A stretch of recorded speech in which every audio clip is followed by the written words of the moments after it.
Welcome back to The Mindful Hunter. I'm your host as always, Jay Nichol. Now, it's been a while since we sat down in the studio to do a nice deep dive on a comparative review, and that is exactly what I have for you today. We are going to compare the Sitka Core Lightweight Hoody against the Stone Glacier Avro Synthetic Hoody. Now, before we get into that, a little bit of housekeeping. Just wrapped up my archery elk season, was fortunate enough to kill a great bull up in northern BC. If you want to check out that film, you can click the link right here. Next, as always, this review, as all my reviews, are brought to you by Mindful Reviews. This is the online community platform I have built for like-minded individuals who like to nerd out on gear and want to become better hunters. If you're interested in joining, you get to participate in the reviews, buy raffle tickets for the upcoming gear raffles, monthly giveaways for lifetime members, and great forums to ask all kind of questions from multiple experienced hunters. We just broke 260 members. We're up to 262 members as of this morning. That's mindful-reviews.com. Now, we are actually going to be kicking off a raffle and a 4-part series. So let me tell you about the series, and then I'll tell you about the raffle. We're going to compare and contrast 4 pieces of Sitka gear against 4 pieces of Stone Glacier gear. So with the Sitka lineup, we're going to do the Core Lightweight Hoody, the Ambient Hoody, the Kelvin Aero Light Jacket, and the Ascent Pants. From the Stone Glacier lineup, we are going to look at the Avro Synthetic Hoody, the Cirque Light Jacket, the Grumman Puffy Jacket, and then the de Havilland Light Pants. And basically, I'm going to do 4 reviews in a row comparing the analogous component against its counterpart. I'm going to release them over a series of 2 weeks, and during that 2 weeks, I'm going to sell tickets for a raffle, which is going to start right now. And the raffle is for a complete apparel setup from either Stone Glacier or Sitka. So I'm not going to pick the winner until all 4 reviews have been posted. And basically, if you already know what you like, fantastic. If you want me to help you, fantastic.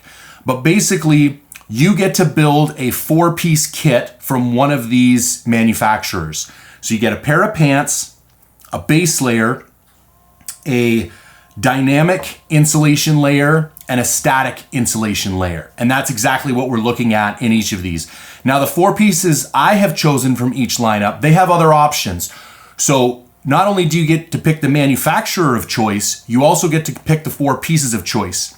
And if you want, you can hop on Zoom with me. We'll have a chat about your hunting style, your experience level, where you tend to hunt the most, and what your body type is like. And I'll help you pick the 4 pieces that are best suited to your needs.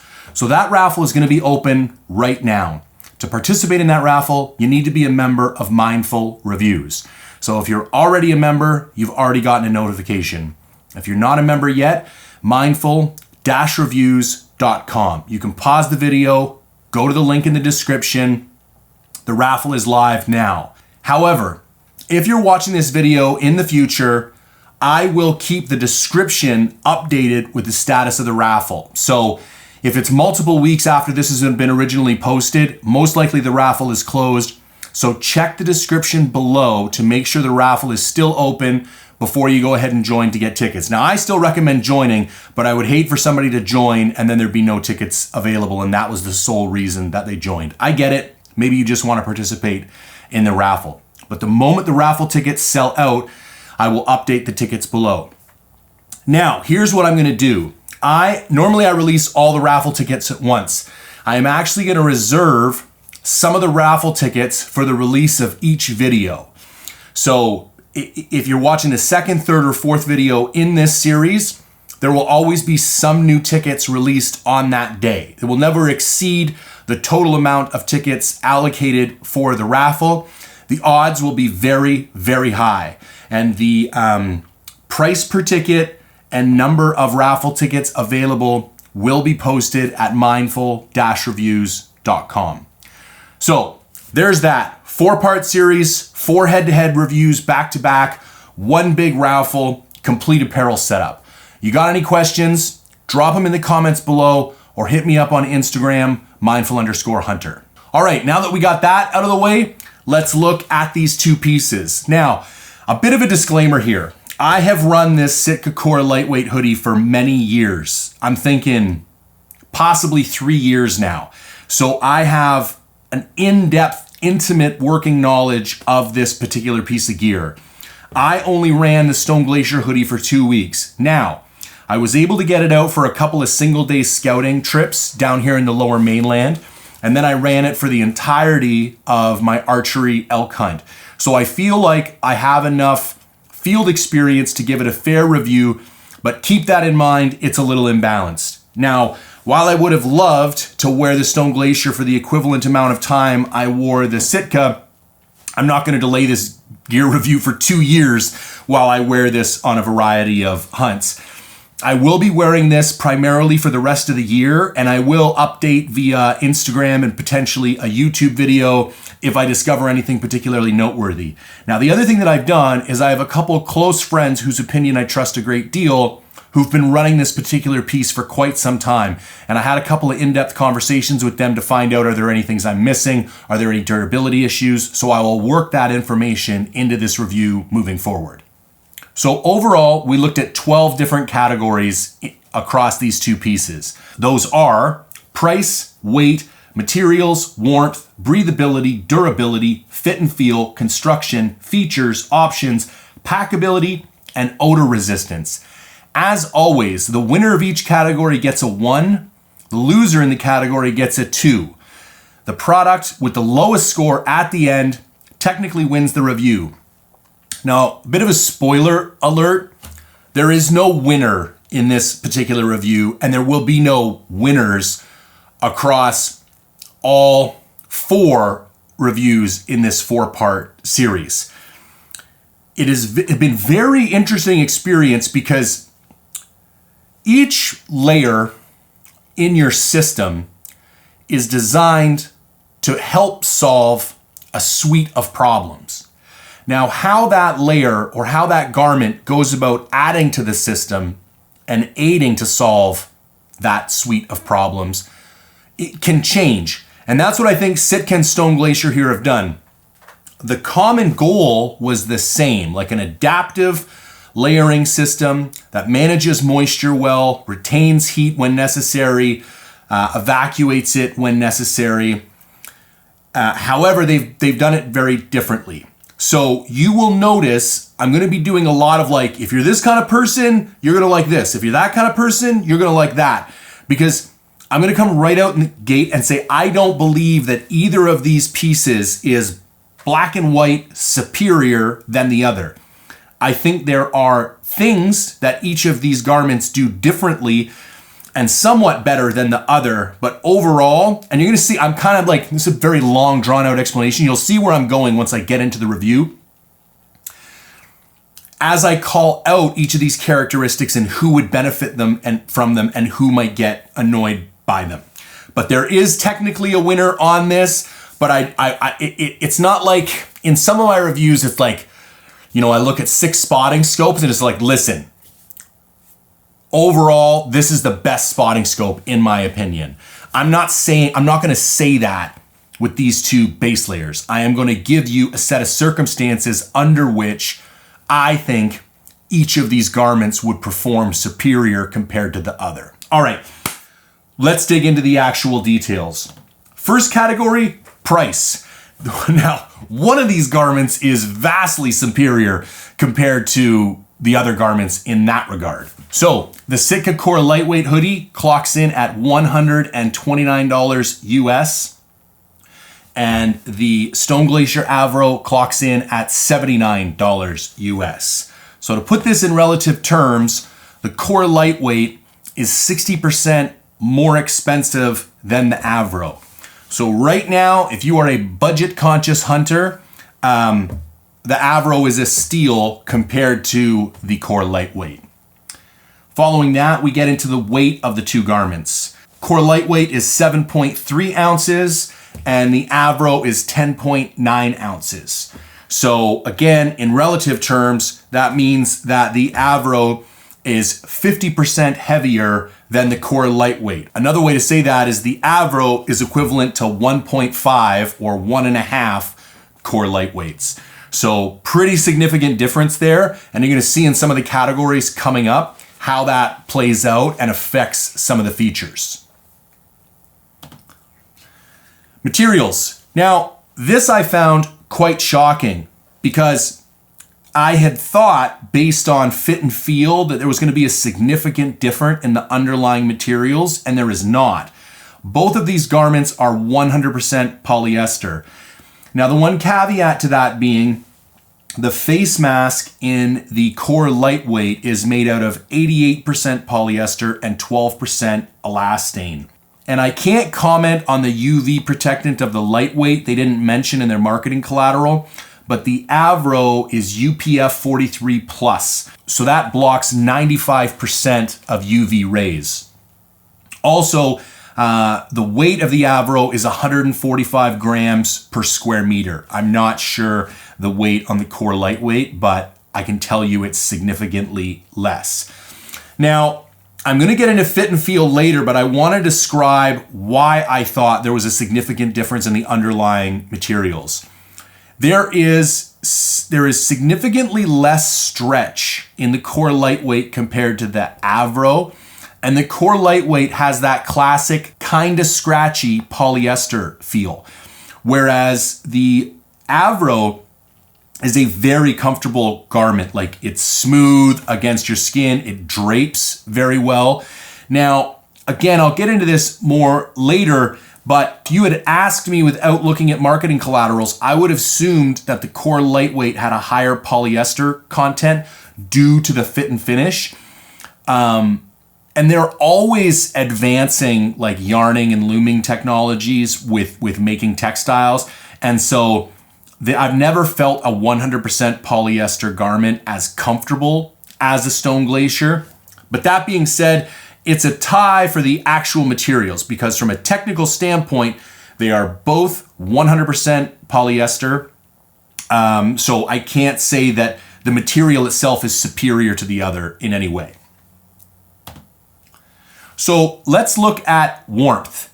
Now, this is where you see the weight of the Avro come into play. The Avro is a much warmer garment than the Core Lightweight. This has benefits and deficits, and later when I do the wrap up, you're gonna see how this why you might choose one of these over the other depending on the hunt that you have coming up. So Avro, notably warmer than the Core Lightweight. Now, in contrast to that, we move on to breathability.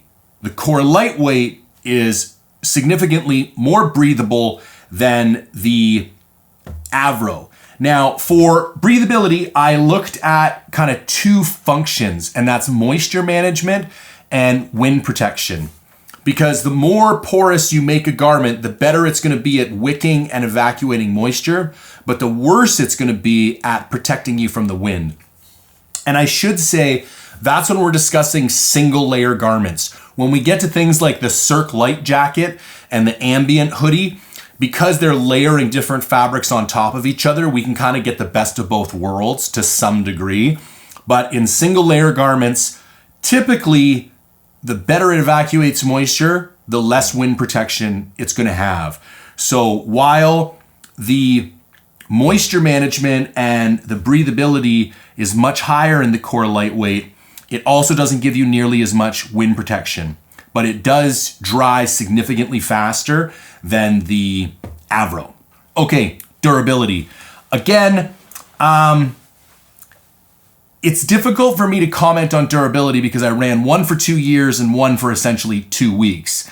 But having talked to my friends who run the Avro, I'm gonna give this one a tie on durability. These are both highly durable layers. Like, you can beat the hell out of these things. I think the worst thing that happened, this actually isn't my original Core Lightweight. I had one for almost 3 years and then got a new one. So my original one, the only thing that really happened was on the cuffs, there's this kind of like hem on the cuff. And over time, that hem kind of opened up and unraveled. But other than that, The garment never got any significant rips, tears, nothing. And I went, even though I only ran this for 2 weeks, I went hard. And it was a very aggressive elk hunt in very brushy terrain. Never had any threads let go, never popped any holes in it, nothing like that. So we're gonna tie out on durability. I would also like to comment, I think this is a nod to their synthetic nature. Merino base layers do not tend to possess the same level of durability. Everybody knows I'm kind of pro synthetic. And this is one of the reasons why. They tend to be more durable garments, as proven by these two particular pieces. Now let's take a look at the fit. So I am gonna put both these garments on so you can see how they fit me differently. Now, I'm 6'1", 240 pounds, fairly athletic or muscular, whatever you wanna call it. Like, I'm not a fat 240. I was wearing the extra large tall in the Sitka and the double XL in the Stone Glacier. I think after getting the Avro, if I was to do it again, I would probably get the XL. I like my base layers to be snug. And sometimes you can feel a little uncomfortable or it's a little tight on your stomach or whatever. But I like, for layering purposes, to have that base layer snug. And I also, in archery circumstances and other times when I don't want a lot of excess fabric that can blow around and get caught on things, I prefer a snug base layer. Now, I was hesitant to order the XL because the XL tall is very snug on me and there's not a high stretch content in the Sitka. And I didn't want the same thing to happen with the Stone Glacier, so I ordered the double XL. Now that I understand how much stretch is in here, I think a guy my size could get away with the XL no problem. Now, I haven't personally tried it on. Once you see the way the garment fits me in double XL, I don't think it's a stretch that the XL would fit. So let's walk through these one at a time. So the Core Lightweight has a better hood. I think it's a little more anatomically driven and it tends to stay back off my eyes better. Whereas the Stone Glacier tends to fall into my eyes. And if I'm wearing a hat or a toque on top of the hood, I kind of have to consistently rearrange it under there and it gets kind of annoying. Now, there's less stretch to the Sitka, so proper fitment is more important. One of the nice things about garments that have more stretch is that you have a little bit more leeway there. If you buy something and it's a little bit too tight, it's not as big of a deal. The Core Lightweight will break in a little bit as the hunt goes on, but not very much. And while I'm giving a note of caution about that, it's actually one of the things I like about the garment. I don't want a garment to lose structure as the hunt goes on. Again, not a big fan of merino garments because by day 3 or 4, they're just drooping off of you because once they get stretched out, they don't kind of snap back until they've been washed and hung to dry at home. Now, the Sitka Core Lightweight tends to be tight across the chest, the shoulders, and the arms. And I don't want to offend anybody, but I feel like they designed this for like that stereotypical, like kind of chubby guy with small arms, like your average North American that's 20 to 30 pounds overweight. I think the design of this was meant for him. It's not meant for an athletic man with like broad shoulders and a thick chest and like a tight waist, because it's kind of small up top and bigger down below. I'm not a big fan of the particular fitment in that regard. And that's why you almost have to size up with this one, because by the time it fits your shoulders and chest, it's kind of big and billowy everywhere else. Now, I mentioned this before, but it does have that kind of polyester scratchy feel to it. It's smooth on the outside, but against your skin, and it's very mild. And here's the thing, I want to note, I like that feel. For a base layer that I'm going to wear primarily early season when it's quite hot, I find garments that are a little more comfortable and drape and contact all of my skin at the same time. While they're initially more comfortable, as soon as I start to sweat, they feel kind of gross on my skin and it's like they're sticking to me. These garments that have that more high polyester feel and are a little bit scratchy at first, once you're wearing them for half an hour, that feeling goes away. They get warmed up, they get a little bit of moisture in them. And I find while not as comfortable in the beginning, it's after you've been wearing them and for the remainder of the days within the hunt, it stays consistently more comfortable than a garment that might be more comfortable at the beginning. I want to use an analogy here with boots. Okay, if you get a highly flexible boot, like one of those Solomon Quests or something, anybody can put that boot on and it's going to feel comfortable. Now put 100 pounds on your back and start hiking. That boot is going to fall apart on you. It is not going to support your ankles. It's not going to support your arch. It's not going to allow you to dig into the shale or the soft mud the way a boot with a harder full shank would allow you to do. But you need to break in the harder, less flexible boots, and you need to find the right boot. Those floppy boots are going to fit anybody. It's like a Nike sneaker. It's like putting a puffy cloud on your foot. But when you get into a boot with a stiff shank, you need to find the right boot because it's far less forgiving. So much like that, the soft boot would be very comfortable in the beginning, it's not going to serve you as well deeper into the hunt. And I think this garment is much like that. Takes a little getting used to, isn't quite as comfortable up front, but over the life of the hunt, it's going to serve you a little bit better than an average shirt that was more comfortable. Okay, let's move on to the Stone Glacier. Now, as I mentioned, the Stone Glacier fit a little bit larger than expected. This t-shirt is a double XL. It's the biggest t-shirt Silver Core had. And as you can see, like, there's no room on the sleeves. It's fairly tight across the chest. I always order double XL, and normally they're kind of tight on me. I would prefer to have like a triple XL. When I ordered this, it was much roomier than I thought, and I don't think that's a bad thing, and I have a theory on that we'll get into in a minute. But just be cognizant of that when you're ordering. I would say for a double XL, it fits a little bit bigger than I expected. Also, it is a very long garment. Some people are gonna like that, some people aren't. I do like it. I tend to have a long torso, but even for me, I felt like it was a couple inches too long, because here's what happens. When you're hiking, the moisture from your body wicks out and kind of wets out the entire garment, including the, like, let's say, 8 to 10 inches that's kind of draping over your seat, because you're not sweating through your seat. So that part of the garment shouldn't get wet, but your lower back sweats onto the shirt and it wicks down at the bottom. Now, the way these garments dry is by your body heat forcefully evacuating the moisture through your layering system. So when you slip down a glass, have a cup of coffee, it immediately starts to dry. And both of these garments dry very satisfactory. I was very happy with how both of them dry.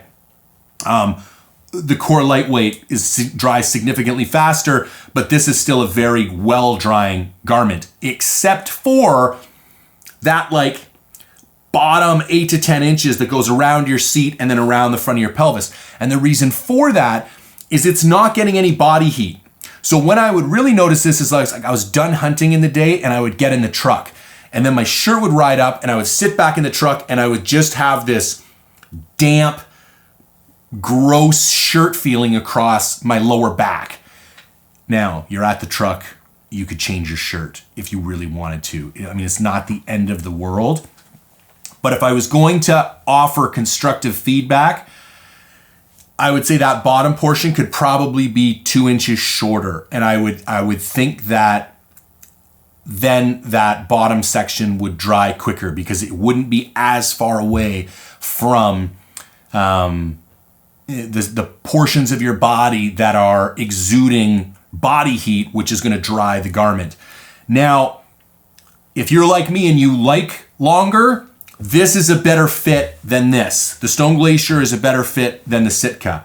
If you hate long garments and you have a shorter torso, really think hard about this purchase because it is long in the torso and it is long in the arms. There's actually a whole additional cuff section on this one where the thumb loops are a part of, whereas on the Sitka, the thumb loops are actually just an additional elastic piece. So right out of the gate, there's like a 3-inch discrepancy there in sleeve length. And again, I will say that overall, the Stone Glacier is a more comfortable garment. So if we're talking fit and feel, the Stone Glacier is going to come out on top of the Sitka because I do think it has a more anatomical design to the actual structure of the garment, and the material itself is more comfortable.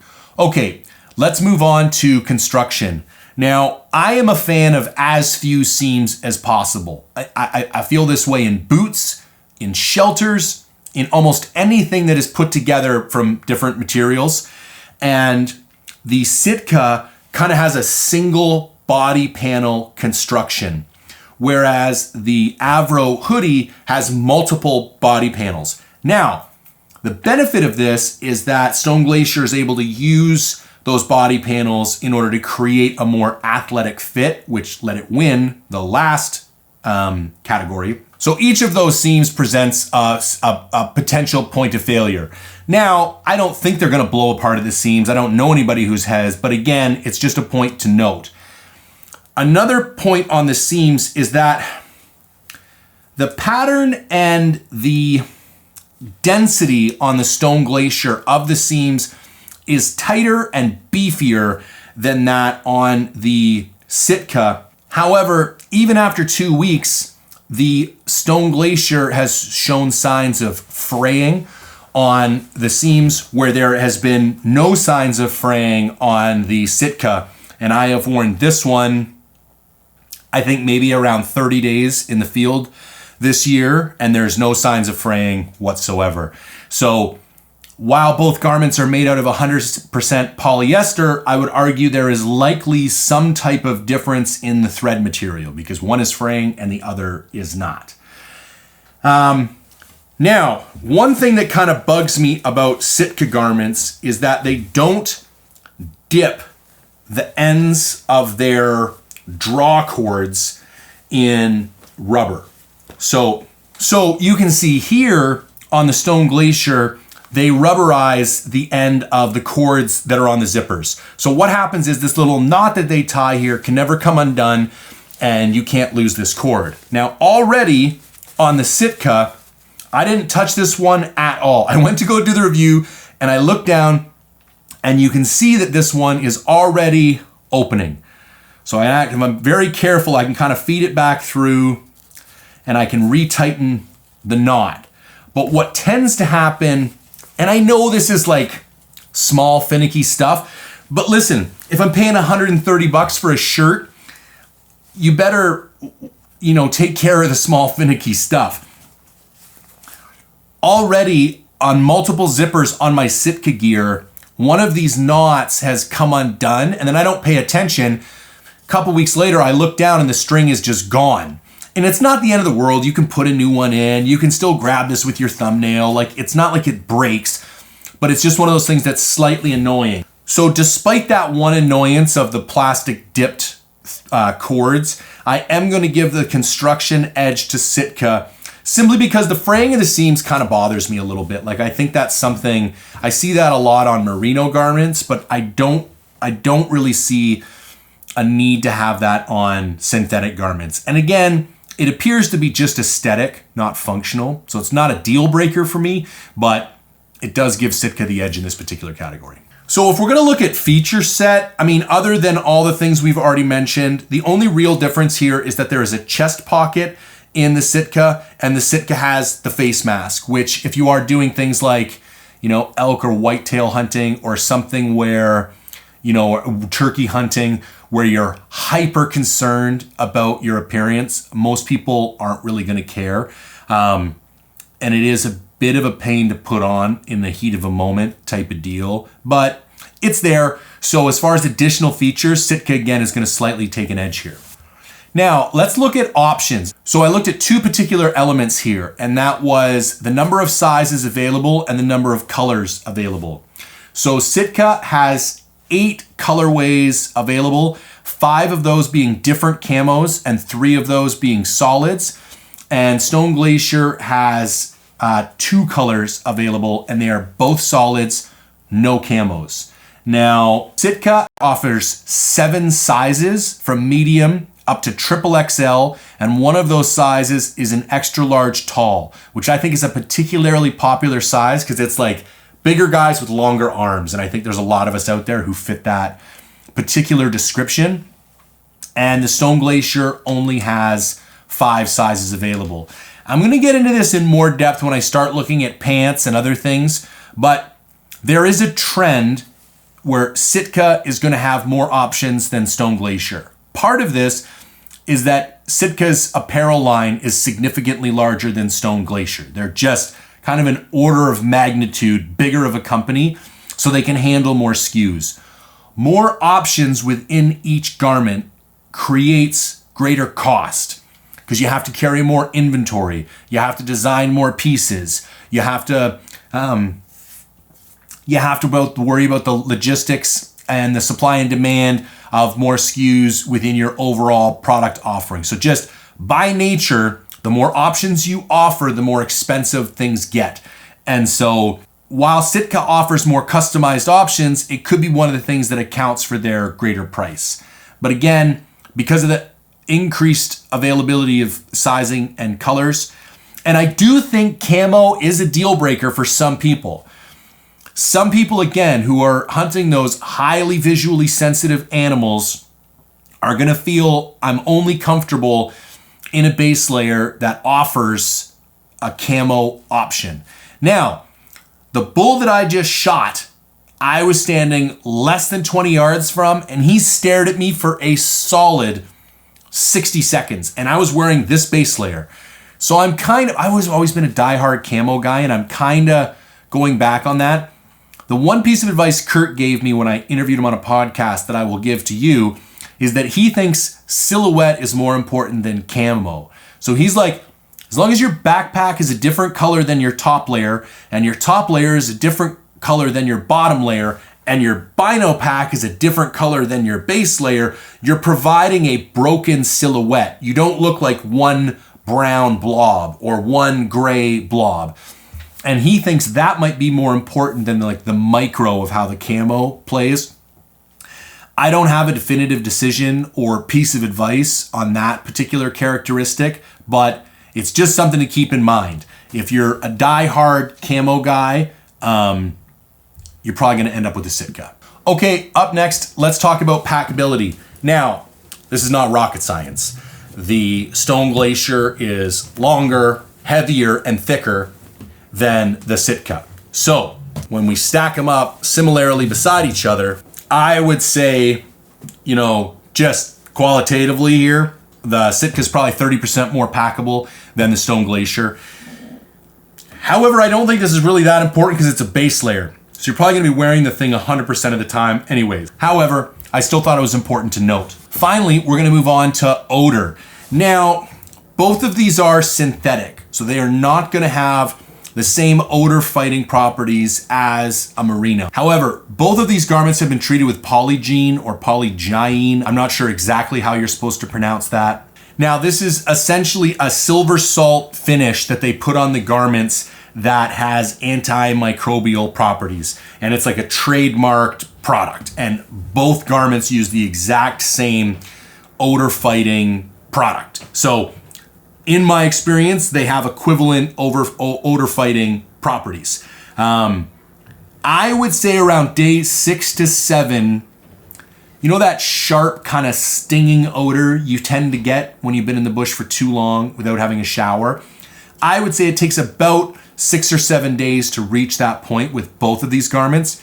Now, that being said, if it's an incredibly hot hunt, or it's later in the season and this thing is buried in a mid layer constantly, so it's never truly airing out, that 6 or 7 days could move all the way down to 3 or 4 days. But the important part to note here is that neither one of these garments is superior to the other in terms of their odor fighting property. All right, so there we have it. Across all those categories, the final score ends up being 15 for the Sitka and 18 for the Stone Glacier. So if you want to go solely on score, Sitka takes the lead. Now, what are my actual final thoughts here? As I said, there was no particular winner. And I can tell you right now, now that I own both these garments, there are hunts I'm going to take this one on, and there are hunts I'm going to take this one on. And the interesting part is, I would argue there's not an equivalent product that is in their respective lineups that would do the same thing. Like, this is the lightest base layer that Stone Glacier offers. So if you want something lighter, you got to step out of their catalog. And while you can go up to a midweight in the core line, it is significantly heavier than this. This lands in a very unique position of only being moderately heavier than the core lightweight without going all the way up to a midweight or a grid fleece or something like this that almost gets far too warm for a base layer. So here's the deal. I will say that in hunts that are reliably hot, like a early season Southwest hunt, or even like an elk hunt where it's like it was unseasonably warm this year, I would personally prefer the core lightweight. But on those mid to late season hunts, I'm now preparing for Colorado second rifle mule deer. And based on historical temperatures, it could be going down to 0 degrees Fahrenheit or minus 16 or 17 Celsius at night. And so I'm going to be glassing and walking in, pretty frigid temperatures in the morning. And I'm telling you right now, this is what I'm going to be wearing as my base layer. So again, I don't really feel like one is superior than the other. I think Sitka kind of knocked it out of the park as far as breathability and dry time goes. But again, the fit and feel of the Avro, like this is one of those garments like you put it on and it's like you almost don't want to wear it hunting. It's like it looks so nice and it feels so good. It's got the scalloped hem at the back. It's a little bit longer. So again, I think they both excel in different categories, and I don't think either one beats the other one overall. And the last thing I will note, I will reiterate from the beginning of the review, if price is your bottom line, the Stone Glacier is going to take the lead. At 60% is a big difference. So being able to get this base layer for $80 and have it operate as well as it does is pretty shocking. Like, they've really knocked this one out of the park in that regards. So there you go. Now, if you want to enter the raffle, again, mindful-reviews.com, all the information you could want. If you have any questions, comments, concerns, drop them in the comments section below. If you could please take a moment and help me boost these reviews in the algorithm, like, comment, share, subscribe. YouTube does not organically promote hunting related material, so it's kind of hard to get this stuff pushed up to the masses. I would greatly appreciate a hand doing that. And as always, thanks for tuning in.